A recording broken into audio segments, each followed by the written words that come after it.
PM Kisan Samman Nidhi যোজনার টাকা কবে দিবে? আজকের এই ভিডিওর মাধ্যমে পুরোপুরি আপনাদেরকে লাইভ তথ্য দিয়ে প্রমাণ করে দেখাবো। স্কিপ না করে পুরো ভিডিওটি অবশ্যই দেখুন। চ্যানেলে নতুন হলে অবশ্যই চ্যানেলটিকে সাবস্ক্রাইব করে দিবেন।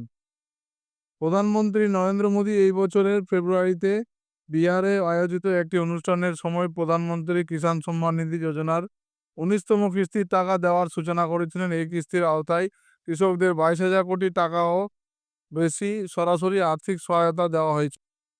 প্রধানমন্ত্রী কিষাণ সম্মান নিধি প্রকল্পের আওতায় প্রতি বছর কৃষকদের ৬,০০০ টাকা আর্থিক সহায়তা দেওয়া হয়। বছরে ৩ বার ২,০০০ টাকা করে কিস্তি দেওয়া হয়। এখন কৃষকরা কিষাণ সম্মান নিধির ২০তম কিস্তির জন্য অপেক্ষা করছেন। যদিও এখনো পর্যন্ত এটা সম্পর্কে কোনো আনুষ্ঠানিক তথ্য প্রকাশ করা হয়নি।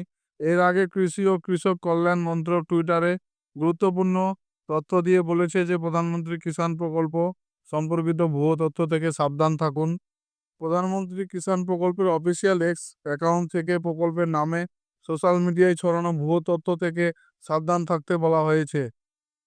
আপনাকে জানিয়ে রাখি যে প্রধানমন্ত্রী নরেন্দ্র মোদী এই বছরের ফেব্রুয়ারিতে বিহারে আয়োজিত একটি অনুষ্ঠানের সময় প্রধানমন্ত্রী কিষাণ সম্মান নিধি এর ১৯তম কিস্তির টাকা দেওয়ার সূচনা করেছিলেন।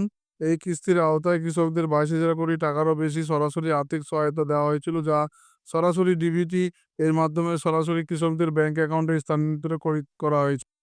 মাননীয় প্রধানমন্ত্রী শ্রী নরেন্দ্র মোদী প্রধানমন্ত্রী কিষাণ সম্মান নিধির ২০তম কিস্তি প্রকাশ করা হবে ৯.৭০ কোটিরও বেশি সুবিধাভোগী কৃষকের কাছে।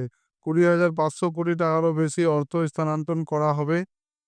২রা আগস্ট ২০২৫, শেরাপুরি, বারাণসী, উত্তরপ্রদেশ।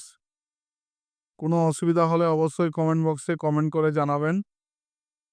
পুরো ভিডিওটি দেখার জন্য ধন্যবাদ বন্ধুরা।